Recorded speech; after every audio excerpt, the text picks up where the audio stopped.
So you're thinking of buying an electric car and you're wondering what's it going to cost to run compared to, say, a traditional petrol or diesel powered car. Well, through this video we're going to explain the main costs involved in running an electric car. We're going to look at the purchase price, we're going to look at whether your battery should be owned or leased, and we're going to look at how much it's going to cost to fuel your car compared to a petrol or diesel car. We're going to look at servicing costs, we're going to look at insurance, and then finally road tax. How will it compare? My name's Mark Reynolds. Welcome to my channel. If you find this video interesting and helpful, then please like and subscribe. So let's consider that first area, cost. Well, it has to be said that electric cars, brand new, at the moment are expensive. They're not on par with a petrol or diesel variant. For instance, an MG ZS EV will cost you between £22,000 and £25,000 brand new, depending on the spec. But you can get the diesel or the petrol variant for maybe between £13,000 and £15,000. Second-hand electric cars, on the other hand, well, that's a different matter. You can buy an early Nissan Leaf Mark 1, maybe 2011, 2012 version, for around £5,500 to £6,000. And if you're thinking of getting into electric cars, that's a good starting point. What about the next area? Should I own my battery or should I lease a battery? Well, if you buy a brand new electric car, you don't have much choice. You have to go battery owned.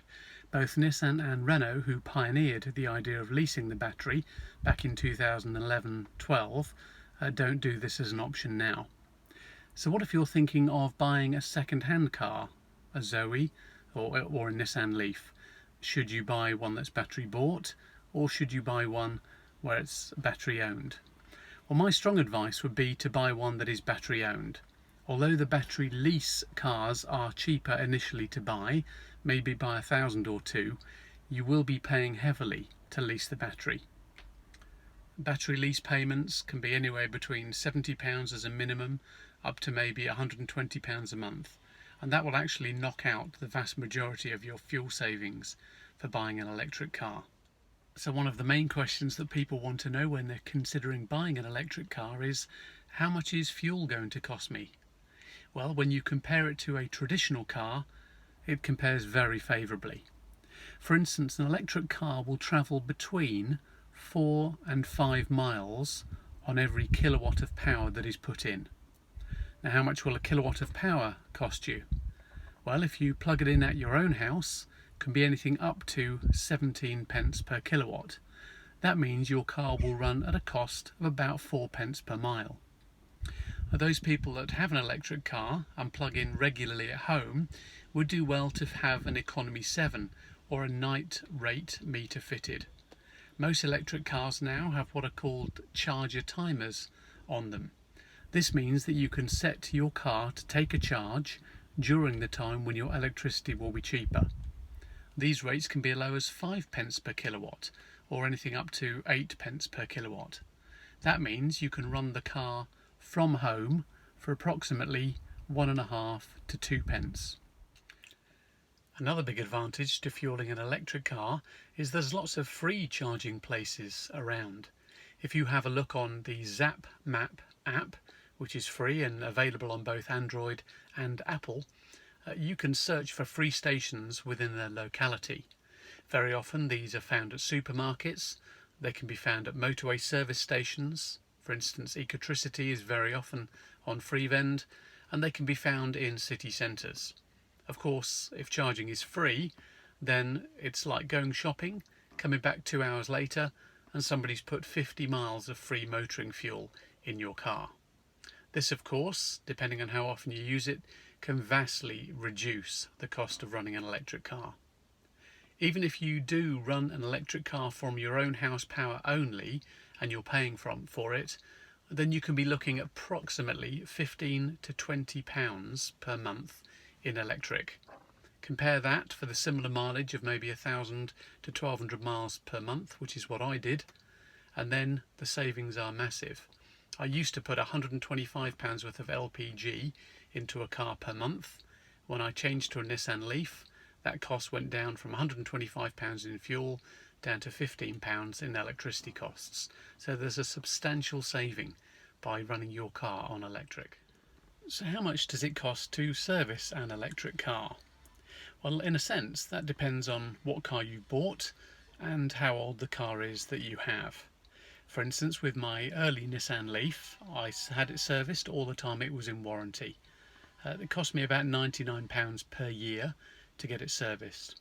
And when I asked Nissan what they did for the service, bearing in mind that there's no oil change, no air filters, no cam belt to change, their answer was that we look at it. So I asked a little bit further, what do you mean you look at it? And he simply said, once again, we look at it. So from that point on, after the car was out of warranty, I never bothered to get it serviced. The only costs that I had were I paid £30 when the car had done 50,000 miles to get the brake fluid changed. I had tyres, which were approximately £75 each, and I had the odd windscreen wiper that I changed. Other than that, there were no costs with the car. Now with this Tesla Model 3, Tesla don't have a service schedule anymore. So there's nothing to service, so the car will let you know if there's a problem with it and it can be taken in for service. In saying that, the car's under warranty, so for the next few years I have no costs with regard to service.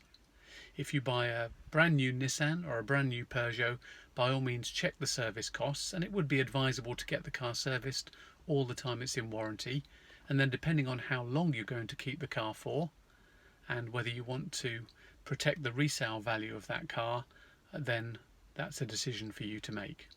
But overall, electric cars are a lot less to service than petrol or diesel counterparts. So what about the next large cost that all motorists have to face every year? Insurance costs.